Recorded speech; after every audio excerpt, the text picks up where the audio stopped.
Hi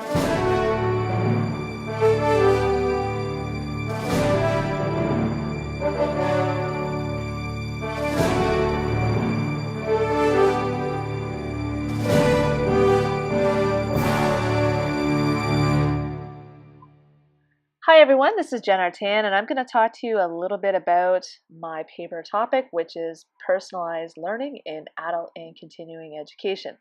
Talk to you a little bit about some of the research I've done in the K-12 sector and in the higher education sector, and how I can take that and apply it to adult and continuing education sector, the ACE. So some of the things I'm going to talk to you about in this video presentation are really about, the adult learner. And my argument is that the adult learning principles as developed by Malcolm Knowles really fit in nicely with the definitions of what personalized learning means. Talk to you about some opportunities and challenges of using personalized learning analytics, and some of the questions that I've come across in dealing with this paper, and some of the challenges like I see in using analytics.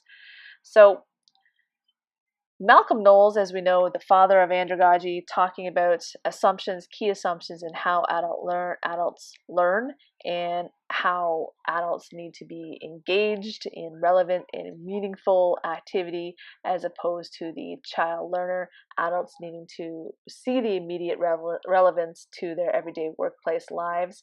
And this is fairly evident in personalized learning, which we're going to talk about. But my argument here is that adult learners need to see concepts that are, like Stephen Mintz argues here, grounded in real world experience or examples rather than abstract concept, and that deeper learning and deeper understanding comes from using this real world experience, much more so than having to recall information like they might have done in a traditional classroom. Stephen Downes talks about the difference between personal and personalized learning, and you can hopefully see some of the characteristics of the adult learners in what he has to say here, but specifically in this line where he talks about learners needing to forge their own learning paths. You can pause the video and read this quote. So some of the definitions of personalized learning, there are quite a few, but some of the key ideas that personalized learning is an alternative to the one-size-fits-all approach to schooling, which doesn't very well fit the adult learner. So personalized learning is really more about student-centered learning with individual pathways. Personalized learning is really about the path. So students that are able to make meaningful and relevant connections driven by their own interests that are often self-initiated. So I hope you can see the parallels in the definitions of personalized learning and the concepts, or not the theory, but the structure of andragogy or adult learning put forth by Malcolm Knowles. So I'm also going to import a short video produced by IBM about what personalized learning means, and this is focused more specifically on the K-12 industry, but I want you to watch it. It's only about a minute, and just to kind of maybe find for yourself what you think some of the concerns or opportunities might be in IBM's example of what personalized learning means.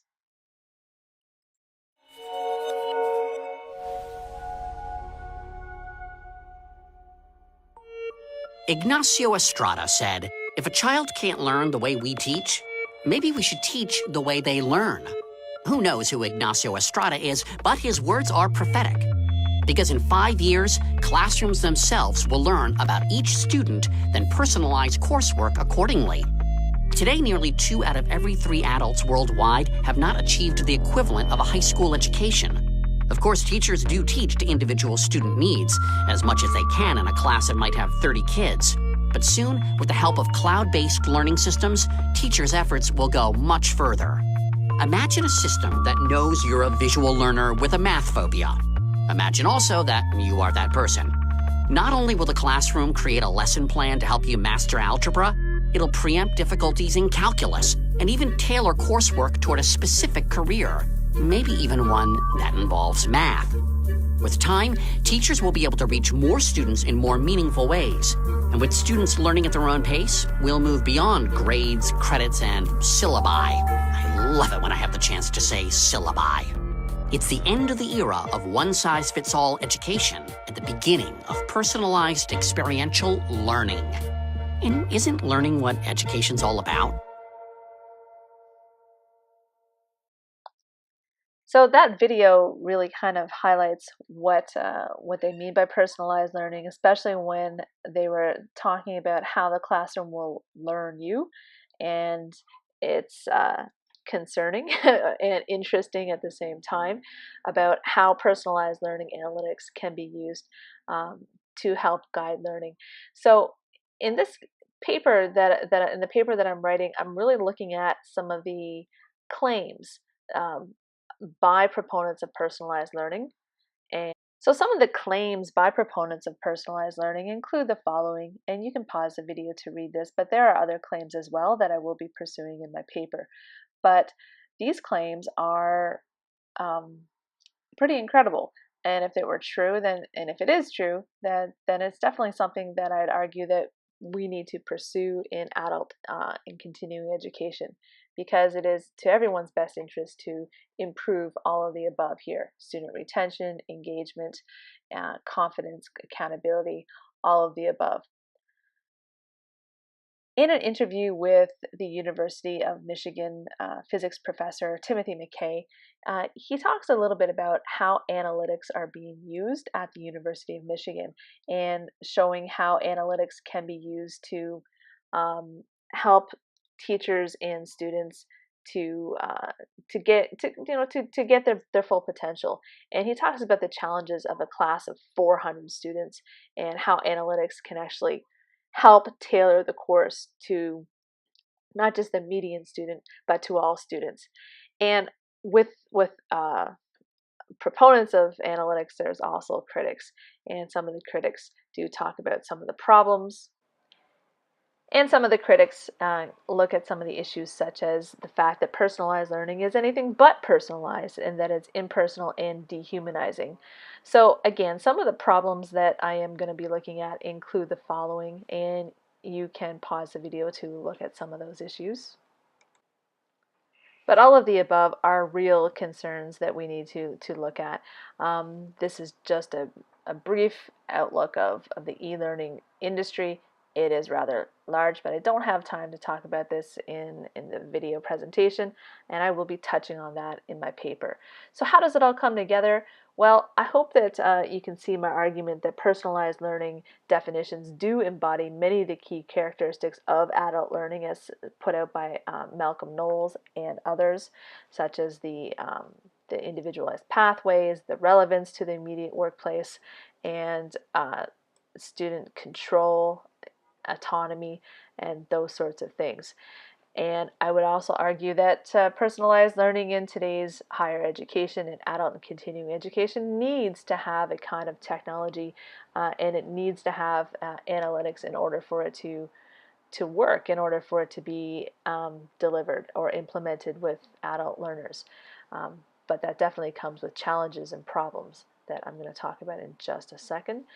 And those problems include things like legitimate threats to student data, such as, breaches in security, malware.